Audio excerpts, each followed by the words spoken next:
with our own experiences, as well as how to really build a sense of understanding that there's a lot more similarities between, us and the youth that are coming into this country than there are differences. So part one, I'm not going to give you, too much of a detailed history of the various populations, because I know that you work with such a diverse group of youth. But, I know that you also have, pretty good background on, Islam and kind of the Islamic history, but just to kind of making sure that we're all on the same page, and that, I'm not going to talk about something that feels surprising for you all. So just to kind of give you a very basic gist of Islam, Islam, there is a belief in God, in the oneness of God. So this monotheistic kind of theme, we believe in these five pillars, and the five pillars really provide an anchor in how we live our life day to day. There is a following of the Prophet Muhammad, peace and blessings be upon him. And there is an emphasis within Islam that's connected to justice and compassion and care. And so, I know that a lot of us get exposed to what the media talks about in regards to Islam and what kind of the perceptions are out there. But really, if you get an understanding of what this religion really talks about, it will help you feel more connected to these youth in a way that allows you to kind of understand that there's a lot more similarities between your beliefs and your understanding of the world and their understanding of the world. So there really is an emphasis on community and interconnectedness.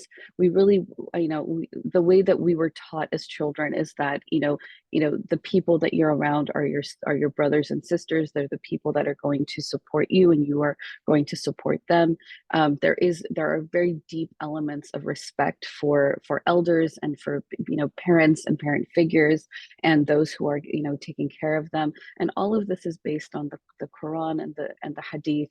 The Quran being the holy book that was sent down from God to the Prophet Muhammad, peace and blessings be upon him, and the Hadith being the sayings of the Prophet Muhammad, peace and blessings be upon him, that really guide Muslims in how they live their lives on a day-to-day basis. As you can see, the population of Muslims is pretty significant worldwide.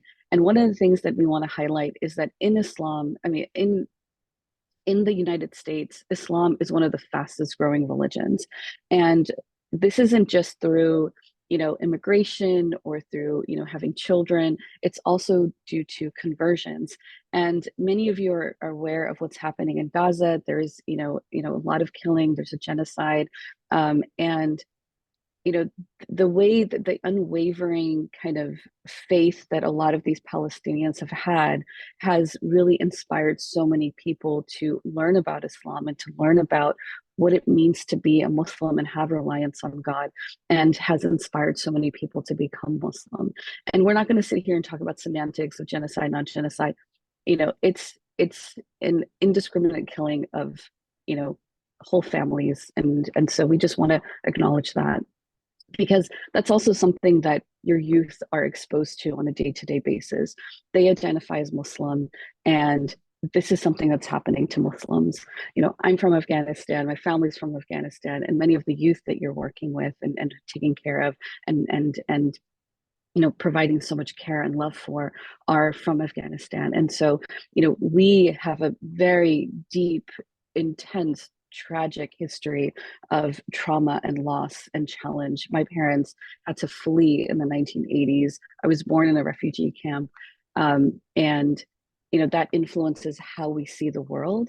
And it is possible to kind of come out of that and build a career and build a life that is, filled with meaning and care. And you are really on an instrumental part of that, in developing that for these youth. So, your role here is extremely, extremely important. There are 49 Muslim majority countries, and there's a lot of diversity, a lot of languages that are spoken. And just in the last, I would say few decades, I'd say, 30 to 40 years, there have been a lot of kind of uprisings and challenges and difficulties in Muslim majority countries, which is leading a lot of these youth to leave their home countries and come to the United States and seek support and care and help from you all. And obviously, the Muslim Foster Care Association and myself and anyone else who is associated with the Muslim community are here to support you and help you in figuring out how to support these youth in the best way. Um, and it is challenging. It is extremely challenging because being a young person, I was an immigrant to the United States from Germany. I mean, it sounds a little silly, like coming from Germany, but went through all the similar kind of challenges of like not knowing the language, not knowing the culture. I mean, I remember like the word citizen I thought was like meant like a watch because there was like the Citizen Watch Company, you know. And so I thought that like, as kids we don't know what the culture is, and we have to be taught all of that. And thankfully at the time that I was a young person we had ESL, and so there was an immersing of like in American culture while also being able to go home and be immersed in your family of origin culture. So these youth don't have that privilege of being able to be immersed in American culture and to be immersed in their heritage culture. So that's something that you all can play an instrumental role around. Okay, so in regards to working specifically with refugee youth, identity is really such an instrumental part of this experience. So the reason we really want to emphasize this part is that when you leave your comfort zone, right? Even though there might be war, there might be danger, there might be, I worked with torture survivors for a number of years, and there was, there was real danger. I mean, the government was after these people. The government was the one that was persecuting them. And so you would think like, okay, they're going to leave their home country and they're going to leave and they're going to want to disconnect completely from that. But the thing is that our identities are who we are, right? It is a instrumental part of our existence in the world. And so when we leave kind of that comfort zone of knowing who we are to going into a space where we don't know who we are, right? We're trying to figure out who we are in the context of this new world. um, we can see that there's a lot of challenges that are going to emerge, especially around mental health. So when someone leaves their home country, they are going to lose their friends, their family. There's going to be language barriers. There's going to be a loss of their support system, especially if they're not connected with people of their heritage. And one of the things that we often see is that people even have a loss of like the sense of self, of like who am I. um there's often a lot of language issues and being able to learn the language, but also the context, right? It's not just about learning the language, learning English, but it's also about understanding the context in which things exist, because there is a difference between how you might see things and how your youth might see things. Um, and so just even making sense of how, you know, what their existence looks like can be extremely difficult. So one of the concepts that I think is really important for us to discuss is the concept of acculturation. And acculturation is really trying to make sense of the integration of your, heritage culture within the scope of a larger kind of the culture that you're coming into. So for me, it's being an Afghan coming into American culture and trying to figure out like, what does this look like? What does it, mean? What kind of foods are okay to eat, and what kind of music you listen to, and what kind of clothing you wear, and what language you speak. And like I said, when I was growing up, I had the privilege of being able to speak Dari at home and being able to eat Afghan food and being able to, celebrate Eid with my family, but then also coming into school and being able to engage with, American culture and singing these very patriotic songs and, eating all kinds of American food and learning about what it means to be an American. And so it provided this really nice balance between what does it mean to be American, what does it mean to be Afghan. And your youth do not have that same opportunity because they are living, within a household that is American, they're going to American schools, and they're, kind of in this place where they're being, encouraged to speak English, and so that they can feel really comfortable within this culture. And so that piece of being able to, really connect to their own heritage culture is removed from them. So when somebody is kind of trying to reconcile these two different cultures, we often see what is called a culturative stress. And this doesn't mean, someone's depressed or someone's anxious or someone's, experiencing a significant mental health struggle, but it can lead to that. So initially it might be that somebody is like, oh, is it okay for me to, um, speak, Farsi in front of other people? It might be that there's a bit of a conflict, a bit of a internal struggle between what feels okay and what doesn't feel okay, to do within each of these different parts of their lives, and trying to really understand, like, what does it mean to be me, right? And try, what does it mean to be, a person living in the United States with a certain ethnic and racial background. And we often see that, um, there's a lot of microaggressions. One of the things that I often faced as a kid was like, I have, I'm Afghan, I have eyebrows, and it's like, oh, you got a unibrow, like, look at you, you have a unibrow, and it's like, yeah, okay, I do. That's just, we're Afghan, we have eyebrows. And so people kind of pointing out things that are, different from what other people might have. My Mexican husband often like laughs because he's like, we don't have any eyebrows. We have very thin eyebrows, and so there's actually a little bit of like, jealousy, like, hey, you guys have eyebrows that you can actually work with. So once we're older, I actually able to see like, hey, you know what, this is a point of pride. And what's interesting is that my daughter has eyebrows like mine, and sure enough, the children brought it up, like, oh, you have a unibrow. And she's like, what do I do? I said, you know what? This is something that we got to embrace. We got eyebrows that we can work with. So it's something, when you're different, right? Something that the children will point those things out, right? Other kids will point those things out. This is different. And so we are going to highlight this because it's different. And so we start seeing also the difference between the cultural values that they're coming in with, and then the home in which they're living, or the space in which they're existing, right? That there's going to be a discrepancy between what they grew up with and what the environment that they're living in.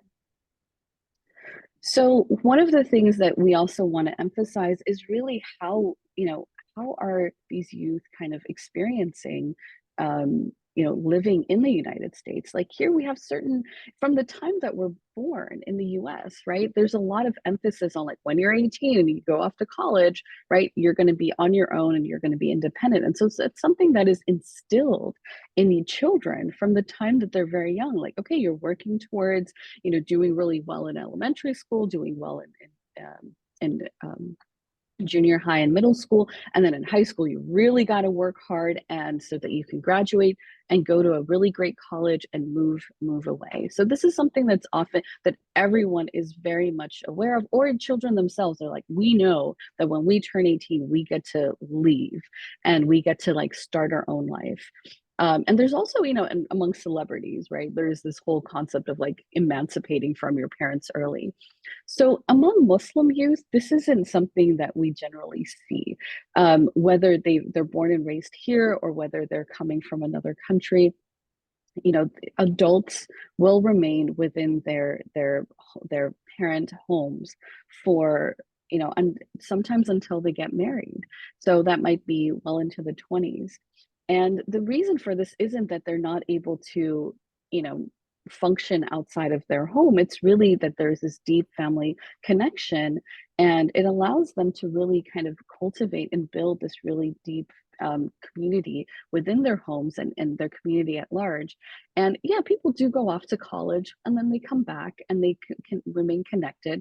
So like, I like to give the example of like within our household, my aunt and my uncle, they were the, when I was living with my grandparents, they were the two people that were unmarried. And my aunt was in college and she still lived at home, and my uncle was working and he still lived at home. He was an adult. He was supporting my grandparents. He was taking care of them. He was, paying for like the household expenses, but he chose to live at home because he wanted to, have that, mutual support between, himself and his parents.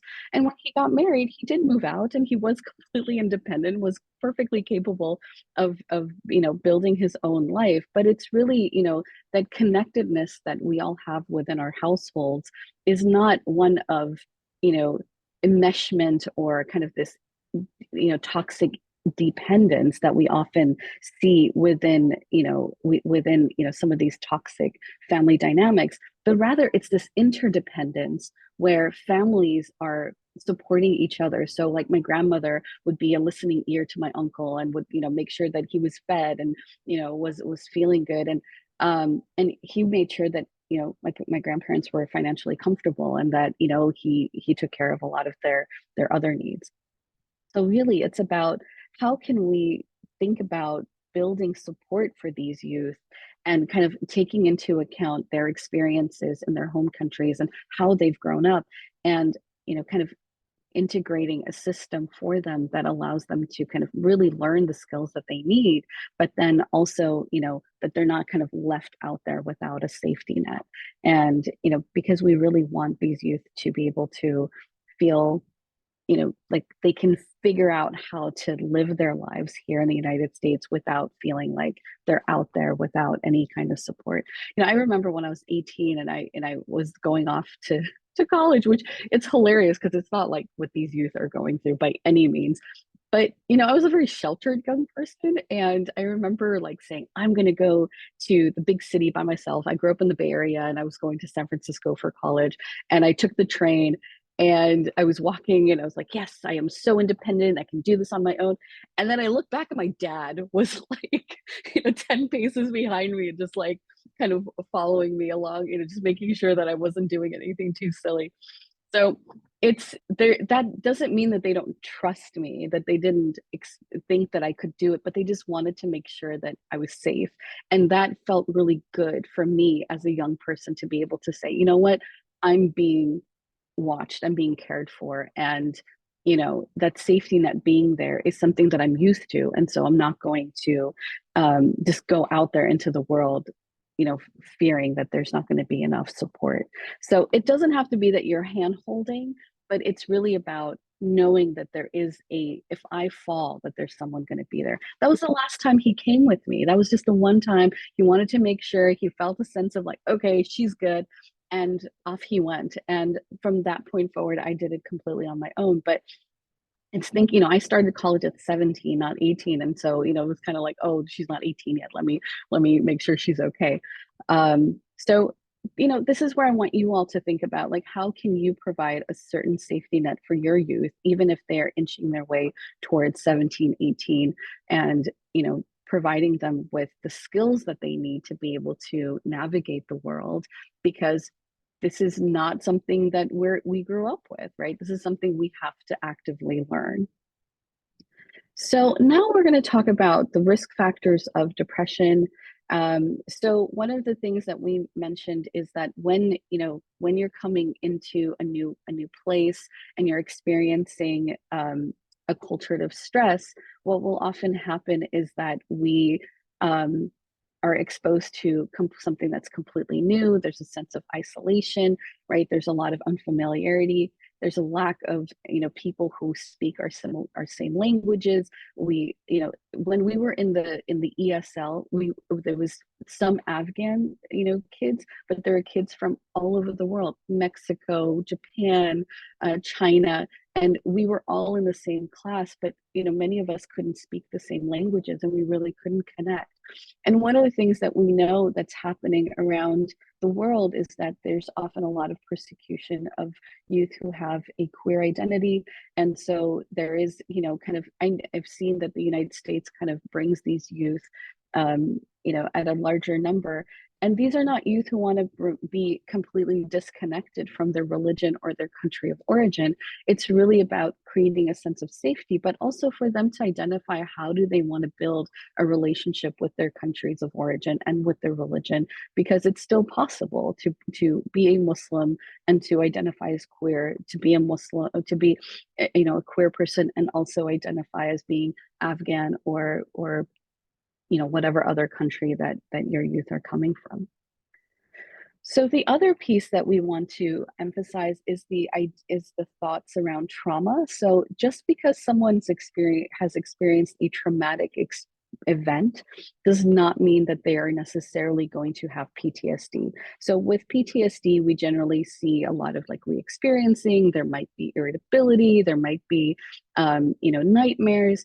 Um, but one of the things that we often see, especially among childhood trauma, is that there is this, sense of like, irritability. There might be emotional dysregulation. There might be kind of this, emotional reactivity that emerges that you're like, what's going on with this kid? Like, they've eaten, they've slept enough. They're kind of like, they're fine. Like, what's going on? Like, why are they so irritable?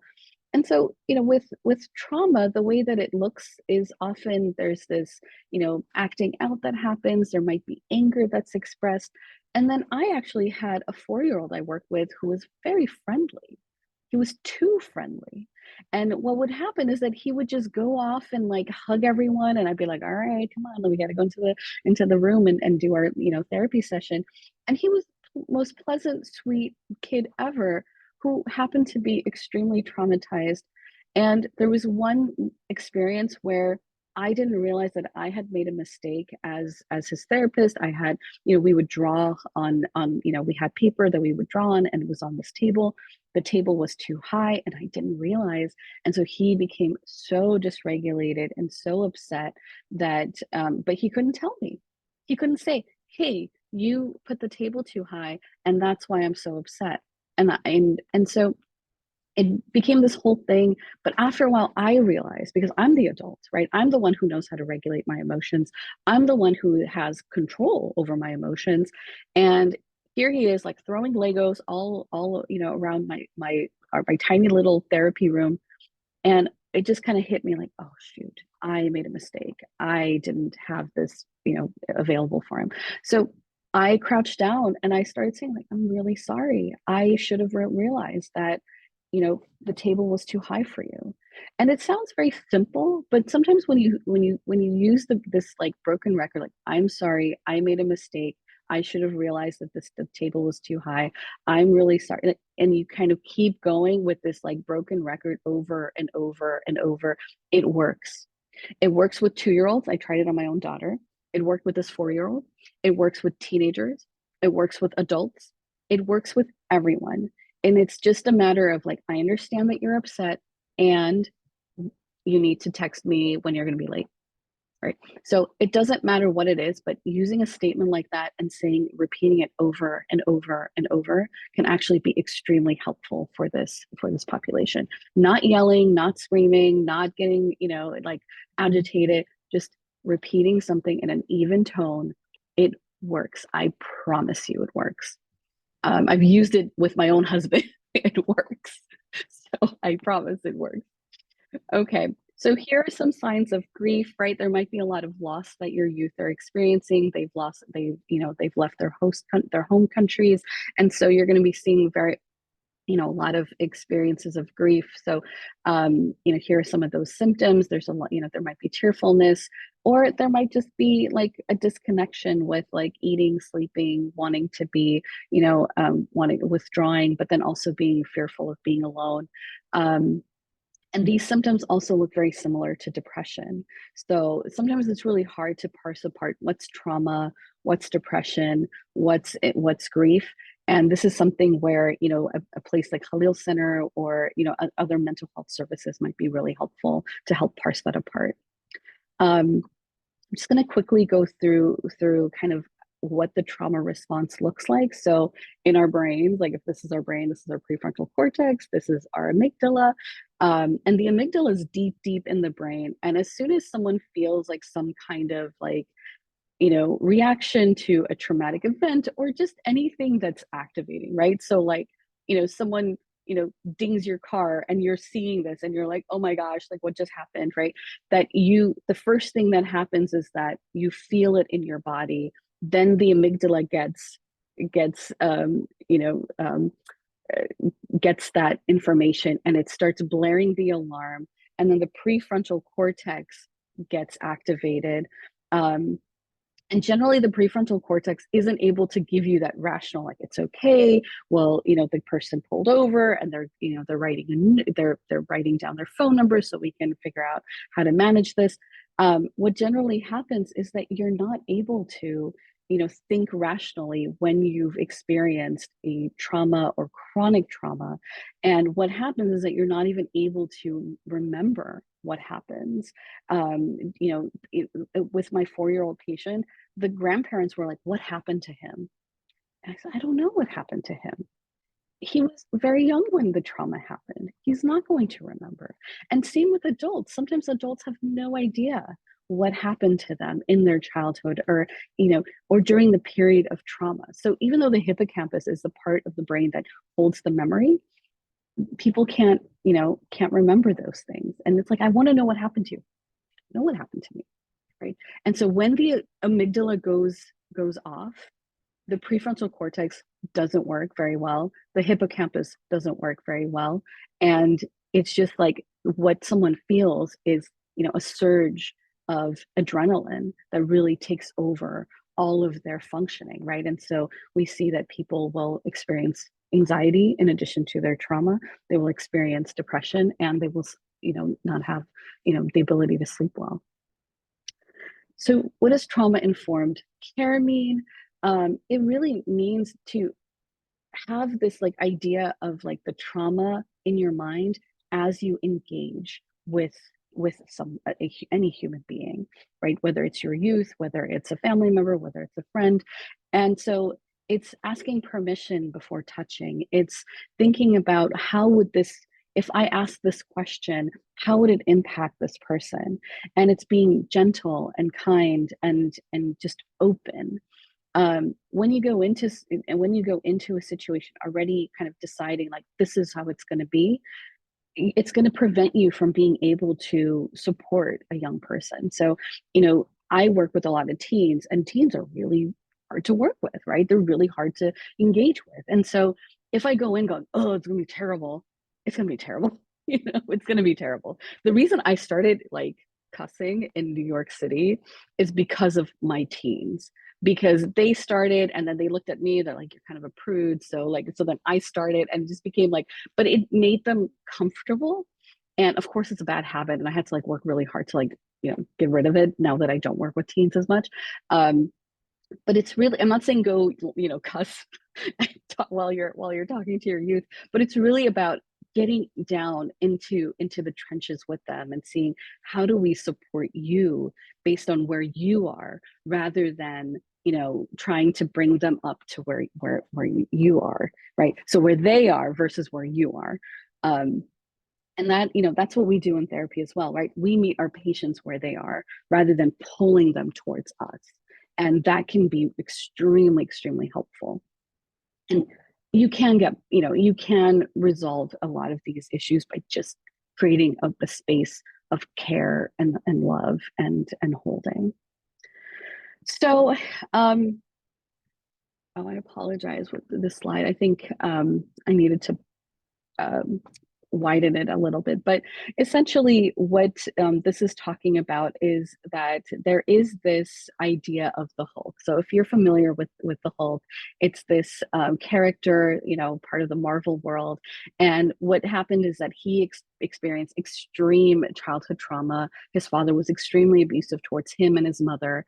And then there was this accident, right, that he got these like gamma radiations or whatever, and that led him to kind of take this rage that he had to kind of manifest in this very physical way, right? And so what happens when the Hulk gets angry, right? The Hulk gets bigger and bigger, and the skin changes color, and the muscles come out, and the clothes get ripped off, and you see that he gets bigger and bigger. And when the cops come to like, they shoot at him, right? And the tanks come out and they shoot at him, right? He gets bigger and bigger, and the anger gets worse and worse. And so, this is, there's a video here that you can also watch that my old supervisor had developed to kind of explain the Hulk response. It really takes for the adrenaline of the anger to come down within like 45 minutes to an hour. And so with kids like who are, hulking out, we might send them off to like a comfortable place for them to relax and to kind of bring down the intensity of what they're feeling. So how do we handle the Hulk when the Hulk comes out? There is going to be an emphasis on, helping the child kind of bring down the intensity by just letting them calm down, right? Letting them calm down, whether it's, okay, I'm gonna, it's just kind of like a toddler, right? A toddler's having a tantrum and you're kind of like sitting close by, letting them kind of express their emotions. But these are, older children, right? These are older youth. And sometimes it's like, okay, I'm gonna let you kind of go, sit in that room, calm down. And after 10 minutes, I'm gonna come and check on you. And after 10 minutes, I'm gonna check on you every 10 minutes. Generally, 45 to 60 minutes is when it completely comes down. This is really where you want to feel cared for. So checking in with them, like, yeah, how you doing? What happened? It seemed like you got really upset. Tell me, what's coming up for you, right? Using these open-ended questions, using questions that are going to help them, connect rather than disconnect. And really, when we connect with love and being loved and being cared for, it actually helps these youth feeling much less activated. And I know, like, it's like, as a therapist, like, how do you love your patients? We can, we show, I tell my patients I care for you. And when that happens, they're kind of like, you care for me? I'm like, I do, and I want you to be okay, and I'm here for you. And I once had a therapy session with a young person who identified as queer. She was Muslim, and she didn't want to talk. Her parents had forced her to come into therapy. And I told her, I was like, listen, I'm not here to tell your parents like the details of what's going on for you, but I'm here for you. And so we sat in silence for 45 minutes. 45 minutes, complete silence. And after 10 minutes, I would say, I'm right here. If you need anything, let me know. And then we would sit again in silence. And then again, I would check in. I'm here for you. So it's extremely important to identify that, sometimes it's about sitting with someone and holding the emotions with them. And I often say like holding, right? Like you're kind of like making this like hug around your arms. You don't have to hug them physically, but I'm here to hold these emotions with you. And that means that you have to know how to tolerate your emotions and manage your like activation. So when you're feeling your whole kind of trying to emerge, that you take care of yourself. You're making sure you're eating, you're hydrating, you're sleeping adequately, you're taking care of yourself so that you have the capacity to be able to take care of these youth. So what are the sources of strength? I'm going to actually skip over to here. So we talked about acculturation earlier. And one of the things that often, we talk about is like there's different ways in which an immigrant or a refugee can kind of integrate into society. And so segregation is where people kind of connect with their heritage culture and just and are disconnected from the host culture. Integration is this, you see this kind of like integration that happens where you're able to use both your heritage culture and exist within the host culture. And then assimilation is where you kind of reject your heritage culture and really kind of emphasize the host culture experience. And then we have this idea of marginalization where you're not identifying with either one. You're not connected to your heritage culture, and you're also not connected with your host culture. The heritage culture being Afghan, Somali, whatever, Yemeni, whatever, background, and then the host culture being American. And sometimes, it used to be that people wanted, everyone to assimilate, right? You wanted to get rid of this. You wanted everyone to assimilate, like, okay, just reject your heritage culture and really focus on, being in the host culture. But what we've learned through research is that really this integration, this integration is where it's at, where you're able to reconcile your heritage and your host culture in a more balanced way. So being able to embrace, eating, a hamburger and eating bulani at the same time, and being able to kind of, allow yourself to enjoy both and to identify that you enjoy both of those things.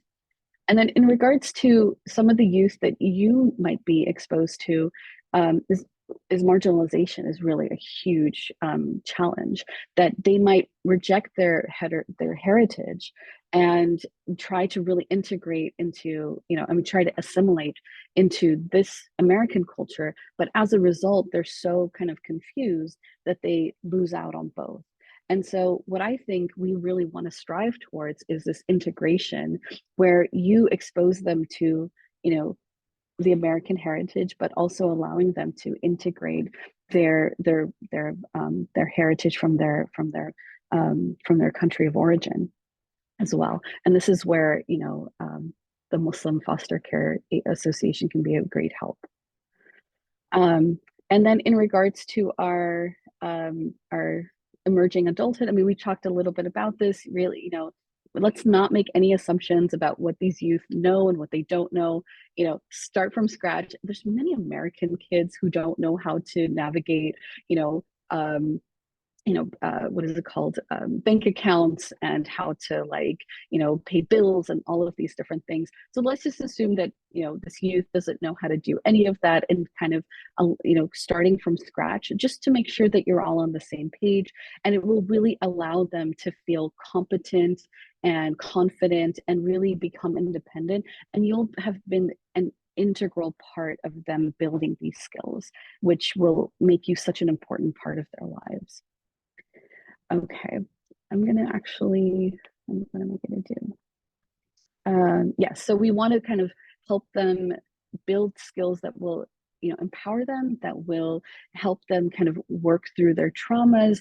When someone is shown care and love and, just given the space to exist, it really helps them work through a lot of the traumas that people.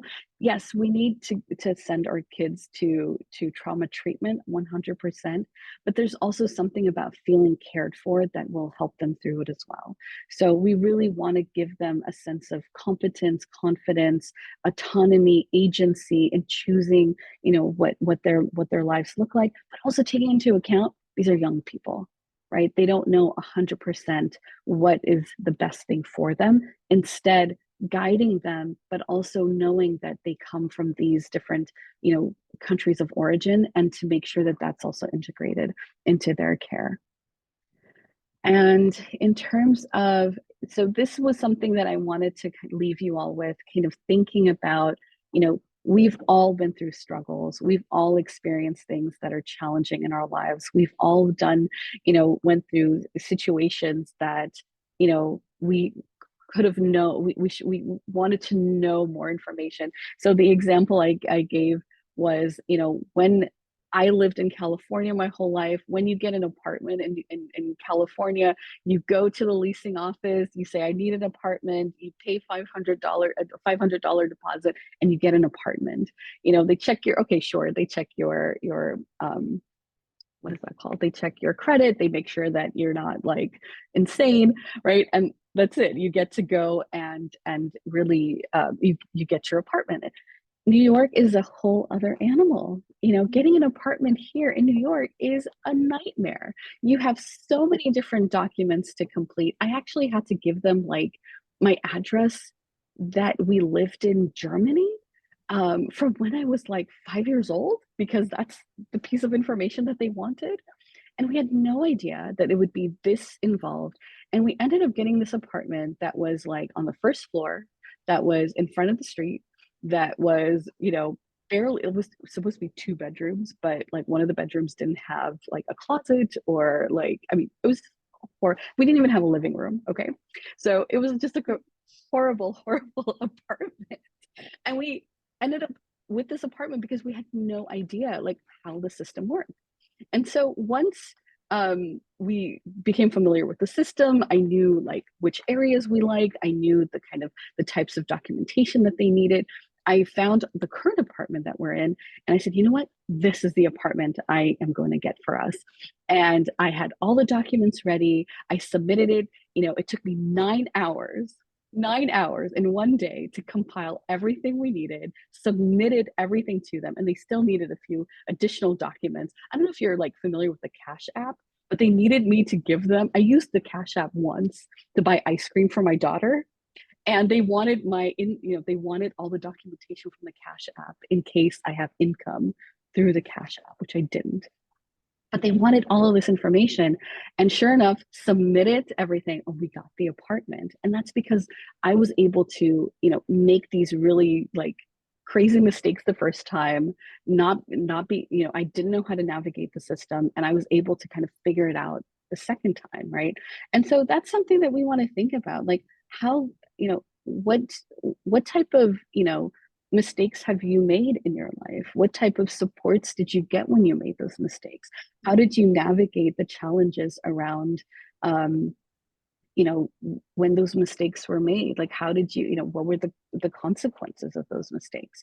Was there someone that came and listened to you and showed you empathy and provided you with care and said, hey, like, it's okay, we all make mistakes, I'm here to support you. So I really want you to kind of think about this in a way that allows you to also empathize with your youth, because and they're likely going to make the typical youth mistakes, but they're also going to make mistakes that are different from what the typical mistakes of the youth are.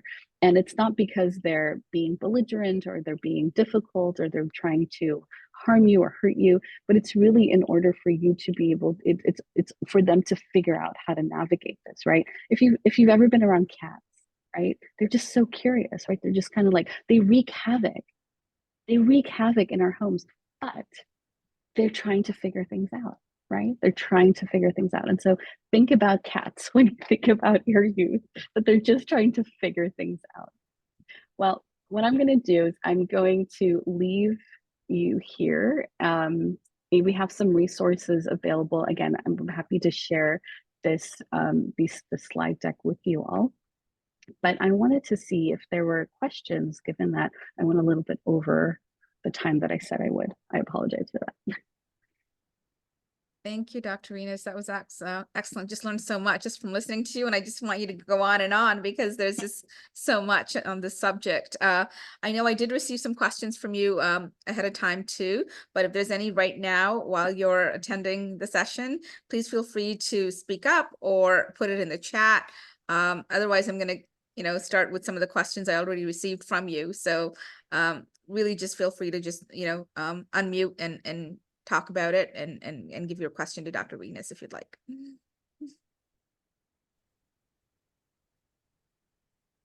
Yeah, hi. My name's Nicole. I have a daughter who's 12. And she is, let's see, she came late August of last year, so she's fairly new to America. And her biggest thing, because she didn't have very good experiences in Malaysia, her biggest thing is to assimilate into America. I want to be white. I want to have blonde hair. I want to like all, and so I'm trying to, do my best to help her understand that, like, your culture is beautiful and like who you are is beautiful, but like, do you have any advice on how to kind of continue to foster that? Yes, it's so tough, right? I mean, do you remember when you were 12, right? We wanted to be something totally different from what we were. I remember I was like, oh, I want to be this race or this ethnicity.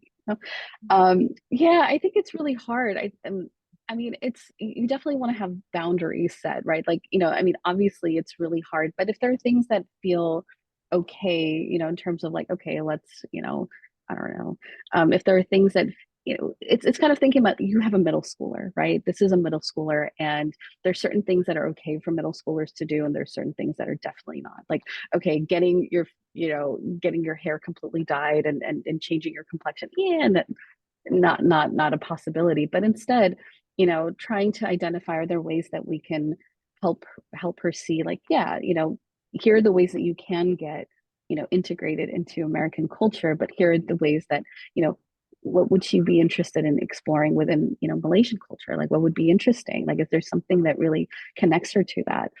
But I know it's hard, right, as a parent, like trying to navigate this. First and foremost, validating yourself, like, this is hard, this is really hard. But also, that's something that all children at this age strive for. And so, are there things that are okay for her to do? So, like, sometimes middle schoolers, we see like they have like this streak of like maybe a streak of blonde or something that would help her feel like, okay, here's this like temporary streak of blonde that will help you feel good. But also, is there, are there kind of groups that she can connect with and kind of, and, be around children who are, of other, backgrounds, so she can see like it's okay to be, you. It's it's such a tough age. If this was a high schooler, I would have completely different advice, but it's such a tough age because, they really kind of poke at the things that you struggle with the most, and you're trying to like set boundaries, you're trying to be, supportive, but I would say, stick to your guns, like with the kind of rules that you've set. But then think about like what would be okay for you to like allow her to do, so that she can feel like, okay, here's the leeway we have, but this is really the rule. And then yeah, seeing, are there other, within your own community, or even kind of looking online if there are any kind of communities that they can, that she can connect with your, supervision, of course. Awesome. Thank you. Yeah, of course. Oh, so tough. That's a great question, Nicole. Thank you for that. I think you answered one of the questions that was asked of me, which is, how can foster parents or caseworkers best support their youth in maintaining a balance between their cultural identity and integration into their, their new American society. That is something that I noticed, that when I speak to foster parents and caseworkers, that is a huge struggle for them to help their youth, figure out how they can get strong in their own identity. It's such a hard, it's so hard because, it's, again, it's something that all children experience, but then, you have these youth who are coming in, and, they just want to like run to the other side. But it's like, Shona, like you and I, discussed that, one of the challenges is that we don't want, them to go clear on the other side and then kind of be like, whoa, who am I? What's going on for me? And so, Nicole, you brought up such a great point, because here, this young person, your daughter, really wants to be connected to American culture, and not to look the way she does, and not to, be the way she is. But, we also want to, really emphasize like, yes, I get it. I understand that this is what you would like, and you're beautiful, and I love your, your hair, and I love your complexion. I remember I had, when I was teaching middle school, I had a Yemeni student who had the most beautiful eyes. I mean, she had the most beautiful complexion and the most beautiful eyes. And she would come and she'd say, "Oh, I hate my eyes and I hate my skin." And I'm like, "What are you talking about? You're so beautiful." Like, I'm just like jealous of how beautiful you are. But that's the thing, right? She doesn't see herself as beautiful. And so we just want to keep that broken record of like, yes, here's what I'm okay with allowing you to do. And also, you're beautiful. You look at, I love this about you, or that about you. Also, identifying the skills that they have, or like other attributes that are not based on looks, that can also be helpful. But this age is tough. This age is very tough. And I validate you all, for doing this amazing work. It really is. I know that some of the caseworkers, in fact, also struggle with the holiday seasons coming up, because we're trying to, make Eid exciting for them, but it is very difficult. A lot of them get, because we're celebrating Christmas in America. There is a lot out there, and yet we can't replicate for them what Eid was for them in their homeland. So that itself is a struggle as well, beyond just like cultural identities. Is 100%. So yeah, like I mentioned, my husband's Mexican, he's Muslim, but my in-laws are not, and they celebrate Christmas. And yeah, my mother-in-law goes all out. There's like this beautiful tree that, there's lights. And I remember, this is like during the pandemic, my daughter and I were walking to the store. And because typically, in New York, you have everything delivered, but then during the pandemic, we're like walking out, to go shopping. And she goes, "I love Christmas. I just love it." I'm like, you know, so I understand, it's definitely a tough thing. But again, it's about, we're going to try our best. It's not going to look, Eid is not going to look the way it did like in our countries, where everything's lit up, and there's presents, and there's money, and there's the uncle that gives you the $100 bill, and you're like, oh my gosh, I'm so special. but it's the, you try, and it's about trying to connect with the community, trying to, generally the mosques have events. There's usually these, you know, um, you know, what are these festivals that happen, and everybody comes out, and there's like a petting zoo, and I'm sure that that's not a 12-year-old wouldn't find that fun, but like there's henna art, and different things that happen. So really connecting with the local community and seeing what types of events they have, because that's something that we ended up doing, and it really helped, and making sure that we gave her a few different gifts on, because my mother-in-law would give her like 12 gifts on Christmas, and I'm like, how are we going to compete with like 12 different gifts, and so I'm like, all right, how about we do like 3 on one Eid, 3 on the other Eid. It's hard to compete. We try not to compete, but we say, listen, this is something that's very meaningful for us, so we're going to dress up, and we're going to do this and that, and we're going to give these gifts, and we're going to put lights up, and and really having her identify like what kind of decorations she wants to put up in the apartment, in her room, on the balcony, something that allows her to really feel like a part of it. So like integrating them into the decision making around, okay, Eid is important. How are we going to celebrate? What are we going to do? What kind of cake do you want? And what kind of, where should we go for brunch? Things like that can be really helpful. Thank you, Dr. Renas. I can really relate as a child coming from India and then seeing Christmas and then trying to celebrate Eid. It was something I was really enamored with. And my husband's family is Yeah. also Catholic, so they celebrate Christmas. And so we are always trying to balance the two. And then when we had our son, it's like, well, how do we make our Muslim holidays exciting? That is always a question. Definitely, definitely. I try not to compete with Christmas, instead trying to say, okay, what traditions do we want to integrate? What do we want to create that is enjoyable and fun? And, is it an outing? Is it are there certain visits? Are there like, do we want to have a big party, invite like different friends? Like, what is it that we want to do? And so really kind of Absolutely. throwing it on them too, making them do some of the work. As we end off, I'll just ask, someone wanted to know, can you see success stories? Are there success stories where we're able to intervene and help these Muslim refugee youth get this greater independence that we want them to get? Yeah, absolutely. So I don't, Shona, if you have like a specific example that you want to share, um, but I work with this young person in California, and she was responsible for her entire family. Her mother had passed away from cancer. Her father was stuck in Eritrea, and she really, she was in this like really difficult caretaking role. She was taking care of her siblings. She was taking care of, like, as a career, she was caretaking for these elderly folks. And I said, no, we're going to figure out how to navigate this. We were able to get her a job doing like fashion designs, like kind of connected to fashion design, which was really a big interest.